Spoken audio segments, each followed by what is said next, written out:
And thank you for having me. It's so awesome to be here and a bit scary to be the opening act for such a cool event. And so I'm really honored to have a chance to have this conversation with you. I'm going to be talking about how corporate innovators can be authentic in the work that they do.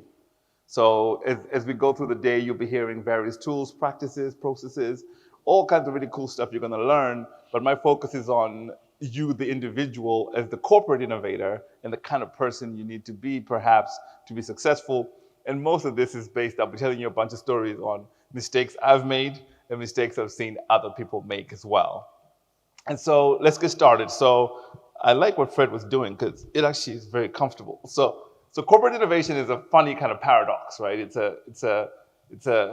this balance between like having loads of aspiration inside large organizations, and then those organizations not having the capability to meet that aspiration given the way that they run themselves. And so globally, we're discovering that 75% of all companies they claim that innovation is one of their top 3 priorities. So they want to use innovation to grow. They want to use innovation to create new products, services, business models, and scale. So that's one of their top 3 priorities. And then when you say, okay, so if it's a priority, how good are you at doing this thing that's your priority? And what we're discovering is that 20% of organizations say they have the capability to scale their innovation processes, or they have the capability to actually do it. They're ready to actually do it. So if something is like one of your top 3 priorities, but only 20% of you feel you're ready to do it, that's a huge gap. Well, it's good for consultants, but that's a huge gap between your aspiration and your internal capabilities.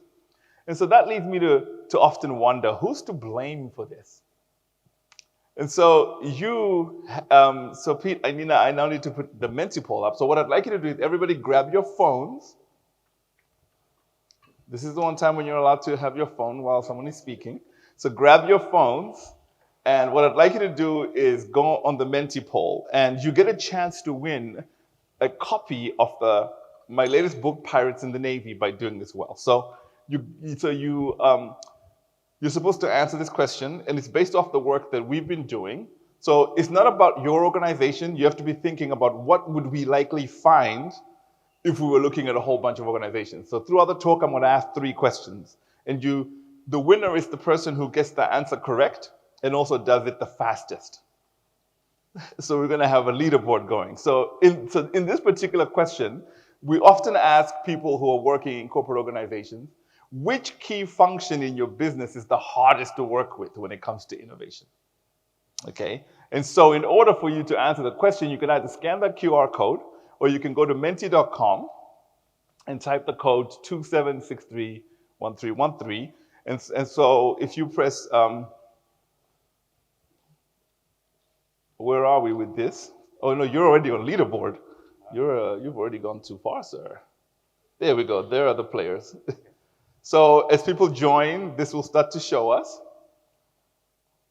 And then I'll press enter. The moment I press enter, you have to answer the question as quickly as possible. All right? Okay, are we all in? There's more than 25 people here. Oh, some people just don't want to participate. Come on now. It's not loading. It's not loading? Oh, that sucks. No signal. Oh, the Wi-Fi here is free. Stay with Victoria Library. You can just go on that. The Wi-Fi is free.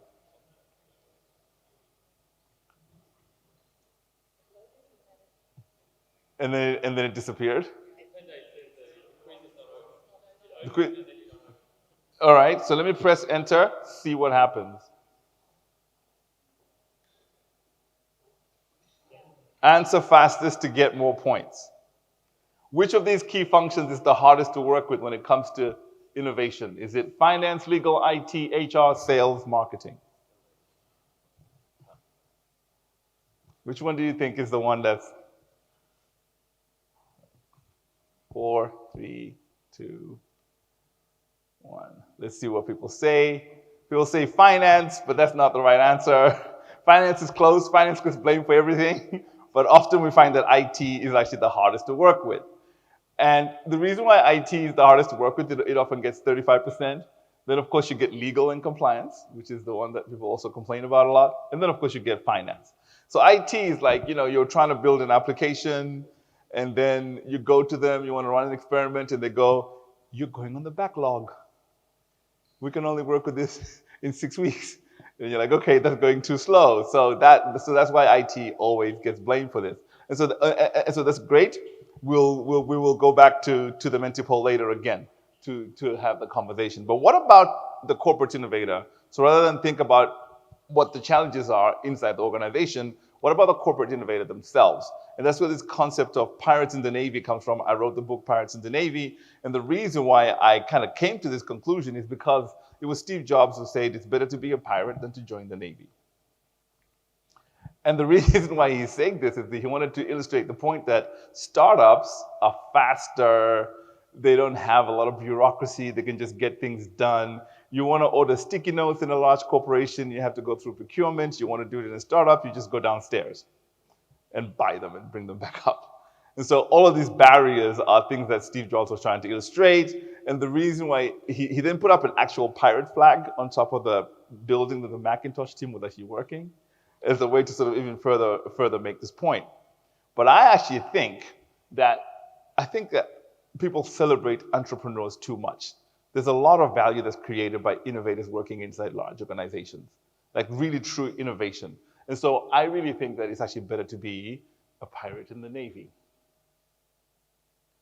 Really, like even the research shows that the most impactful innovations that actually transform the world come from innovators working inside large corporations. There's a really great book by Kai-Han Krippendorf about corporate innovation from within, and it shows that the most impactful innovation, the most transformative innovations in the world come from innovators working inside large organizations. So I really believe it's better to be a pirate in the Navy. But in order to do that, you have to understand that not all pirates are the same. And that understanding really, really matters. So I wonder if anybody knows who this character is. Does anybody know who this is? I'll give you Pirates in the Navy books for your whole company if you can guess who this is. Who? Did somebody say Jack Sparrow? No. All right. So this is a pirate, but it's Sir Francis Drake. And Sir Francis Drake is famously known as Queen Elizabeth's pirate. Because he was a pirate before, like a typical criminal, and then Queen Elizabeth hired him for a specific purpose, which is to target Spanish ships. Right? And so he went out to the high seas and he did that, and when he came back with the loot from Spanish ships, he was celebrated and given a knighthood. One of the few criminals to ever get a knighthood. Right? And so the reason I use Francis Drake to illustrate this point is that there's a distinction between a typical pirate and a pirate who does their criminality while attached to an institution. And a corporate innovator is a criminal who does their piracy attached to an institution. Right? And so understanding that is really, really important. And this distinction is really a distinction between what we call pirates and what we call privateers. Right? A privateer is a pirate with a mandate to do specific things for a specific institution. They even carried letters with them called the Letter of the Marquis, which was from a specific king or a specific institution who they were working for. A pirate is just Jack Sparrow out on the high seas doing whatever they want. It's a wonderful life, but if you're caught, you will be made to walk the plank. And so if you're working inside a large organization, you cannot think of yourself as a pirate. You have to think of yourself as a privateer. And there are important distinctions to make there. Think about yourself in terms of how leaders respond to you, your status in the organization, the resources you get, and the projects you get to work on. If you're a privateer, if you're a pirate, leaders don't care about your work. But if you're a privateer, they do. And it's almost impossible to succeed with corporate innovation without leadership support. If you're just a pirate, your status is very low, right? But if you're a privateer, you're an important part of the organization, a recognized and celebrated part of the organization. In terms of resources, if you're a pirate, you have to hustle them up. You have to find them and try and hide your work, protect your baby, right? But if you're a privateer, your resources are consistent and sometimes likely to be increased. And then finally, your projects, if you're a pirate, your projects will be killed, even if they're viable. But if you're a privateer, if they're viable, they're likely to be taken to scale. And I know this because I worked with a bank in South Africa that had a really beautiful building, and then across the street, another beautiful building that was just for their corporate innovation team. And that team had come up with 14 viable business models, and then they brought them back to the mothership, and not a single person in the mothership wanted to scale these businesses. And they were surprised. I was like, well, it's because you're pirates, you're not privateers. You're far away from what's happening inside your large organization. So that really, really matters. Okay, so we're going back to Menti. And I have another question for you. So let's see now if people can join. Oh, let's see who's in the lead at the moment. Who's hula hop? No, nobody wants to claim to be hula hop? Okay. And anyone can claim it then. All right, so let's put up the next question. And this question is, and let's see if you can join. Given what I've just told you about the distinction between pirates and privateers, which one of these characteristics is unique to intrapreneurs? Okay, so let's go to the characteristics. Oh, like more players now. That's good. So let's press enter to start the quiz. Which one of these characteristics is unique to intrapreneurs? Unique to intrapreneurs. Okay. Market awareness, innovativeness, determination, political acumen, proactivity.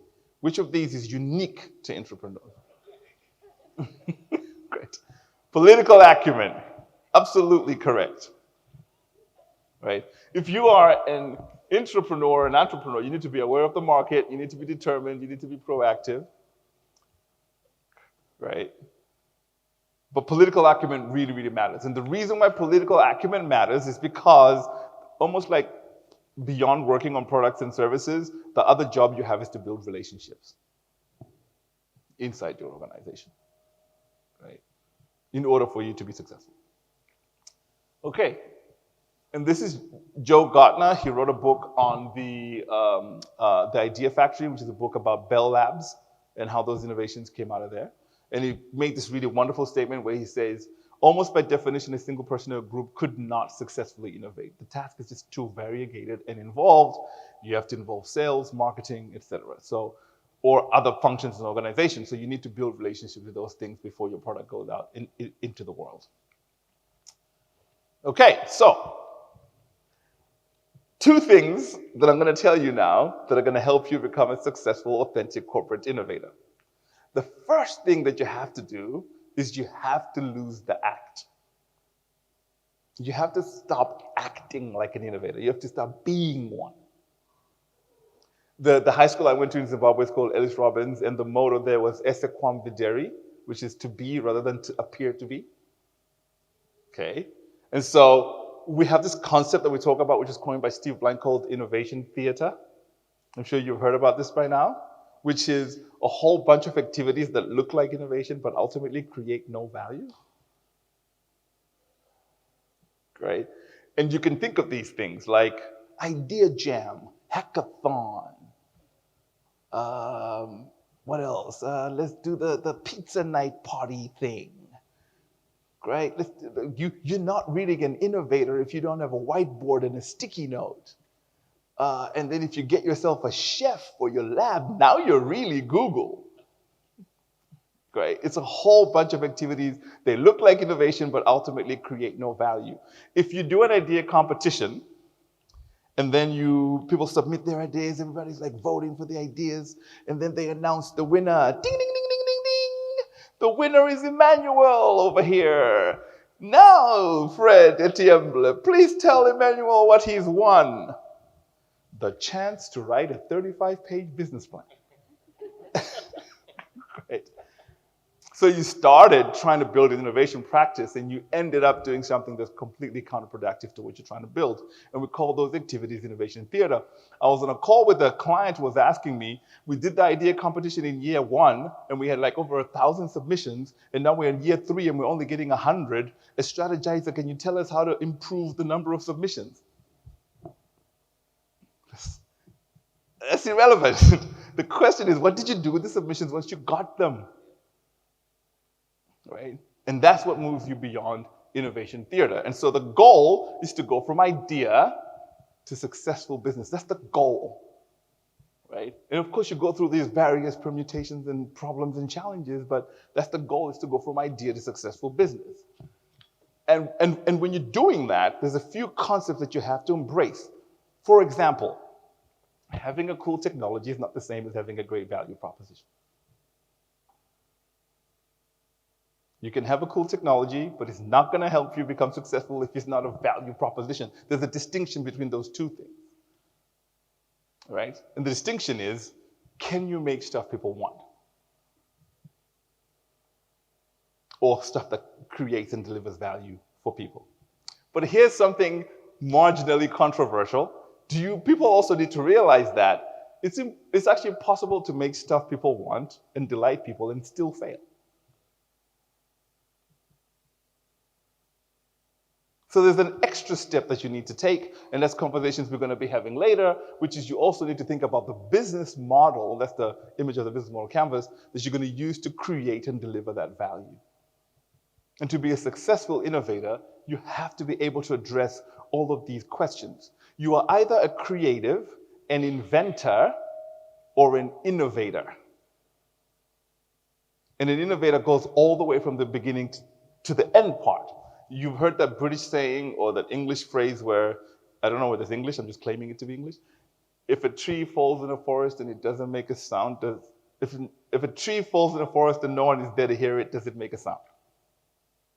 Okay, if you're an innovator, but the stuff you make never gets out to market, nobody ever gets to use it, are you really an innovator? Fundamental questions to ask about ourselves, right? Which is a really, really key conversation to have. So successful innovation is a combination of having our really cool ideas, great ideas that we're working on, combining that with really great customer value, plus a really great business model. You own this entire formula if you're going to be an innovator. You can be an inventor if you want. You can be creative if you want. That's a life. But if you're going to be an innovator, this is what you need to get good at. It's craft. And you have to master this craft. Like authentically master this craft. Which in corporate innovation context inevitably means that you have to be able to illustrate this value. So Claudia Kochko, when she was trying to implement design thinking in P&G, the first thing she did was she didn't go lecturing people on disruption or cool concepts. She first said, give me like your current successful product in the market that's not performing well, and I'll show you how this practice can improve that product and increase sales. She immediately showed the impact of these practices that we teach, which then brought her the space to be able to do greater work. Which is different from what I did. When I first joined Pearson, I had a slide deck. That's all I had. And I used to walk around various departments going, look at what Facebook are doing. Look at what Google are doing. You're going to get disrupted.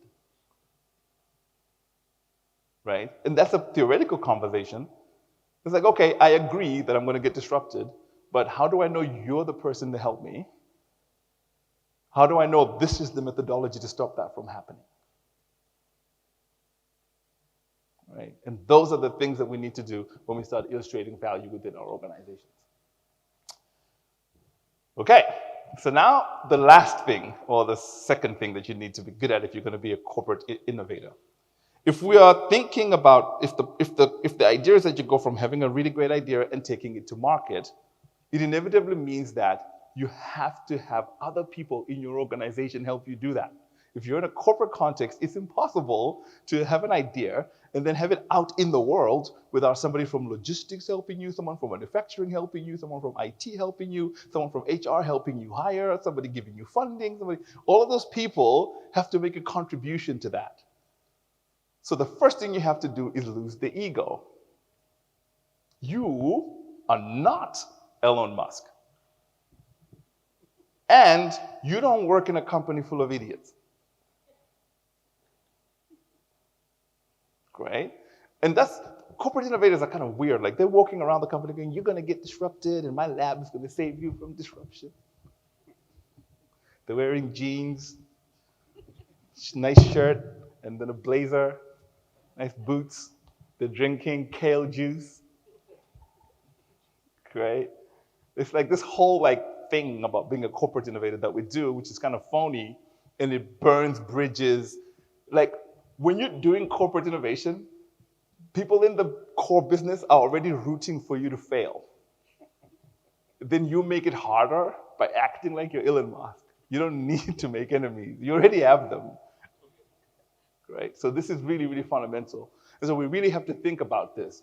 So I was once working in Omaha. Omaha is a very strange place. Like nothing else happens in Omaha except the College Baseball World Series and Warren Buffett.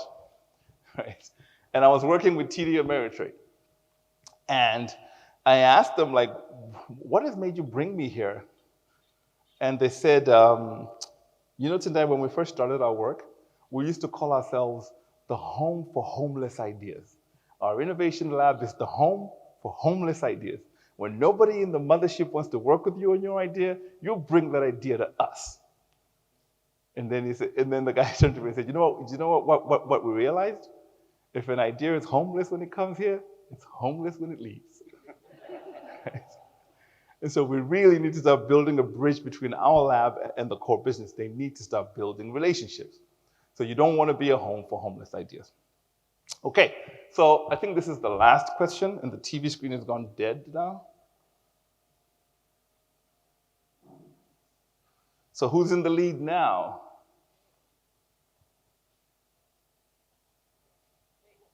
PB, who's PB? Woohoo! So let's see if you get another chance to sort of, double down on your lead. So now the question is, this is a question we ask a lot of people. Remember, it's the question we ask companies. So think about how people would respond to this if we ask them the question. When you think of innovation teams in most companies, how easy would it be for leaders to get rid of these innovation teams? And the range I want you to think about it in is the difference between a key function like finance, how hard it is to get rid of that key function, and then as easy as getting rid of consultants. So that's the range. As easy as getting rid of consultants and as hard as getting rid of a key function like finance. That's the score that you have to choose. So let's go. So you go back to Mentee again, and let's see how many people get the answer correct on this one. Okay, I'm going to press enter. Just giving an eye on time as well. So when you think of innovation teams in most companies, how easy would it be for leaders to disband them? Key function, external consultants. That's the range.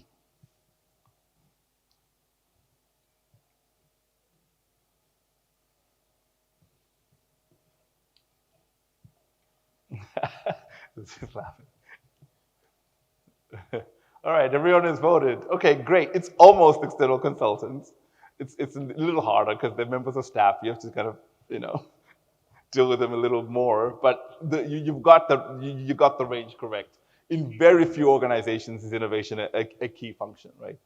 And so that's what we also find in the research we do. Over 60% of the people rate themselves as external consultants, which is, if you think about innovation being one of the top 3 priorities and the function that delivers that being external consultants, you can really see the paradox that we're facing and the challenges that we face and the work that we have to do to build these relationships. So this is Hobie Darling. He used to run Nike Plus when they came up with the fuel band. And he says one of my favorite phrases, which is, when you're working in a large company, you spend a lot of time lining up the cannons. You line up the marketing cannon. You line up the sales cannon. You have to line up the legal and compliance candidate because maybe he's pointing at you.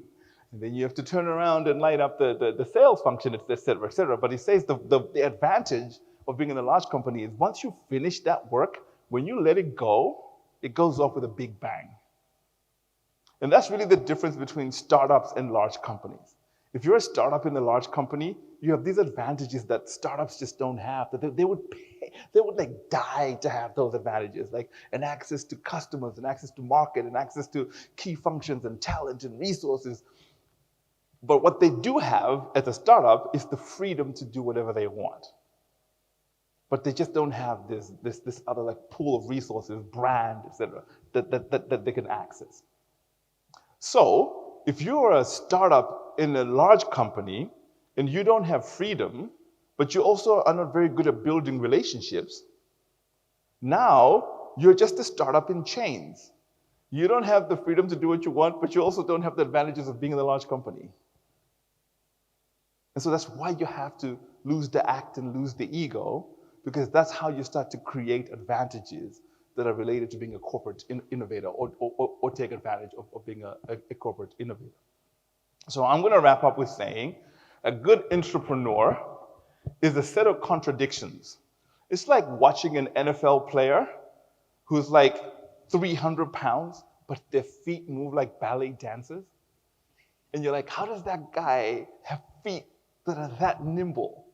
Because a corporate innovator is this contradiction of entrepreneurial talent and zeal. So if you think about that, right, they have to be like undeniable creative entrepreneurial energy.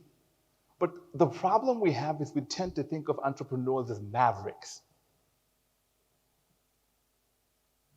Right? And the contradiction of the corporate innovator is that they have an unmovable focus on creating value and an unrelenting focus on building relationships. So they're this kind of contradictory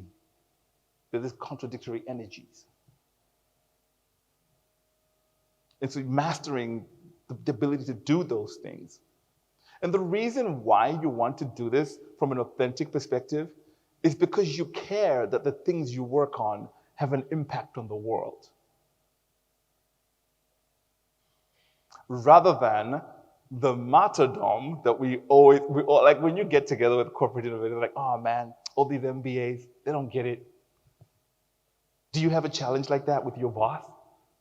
And everybody's like, woe is me.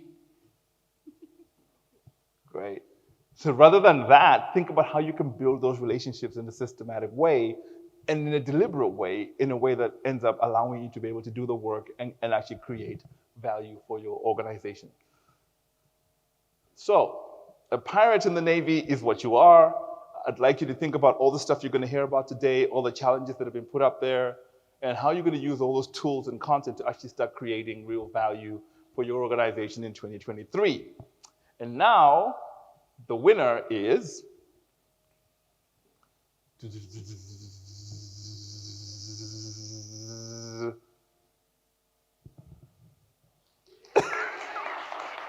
Well done. So you win a copy of Pirates in the Navy.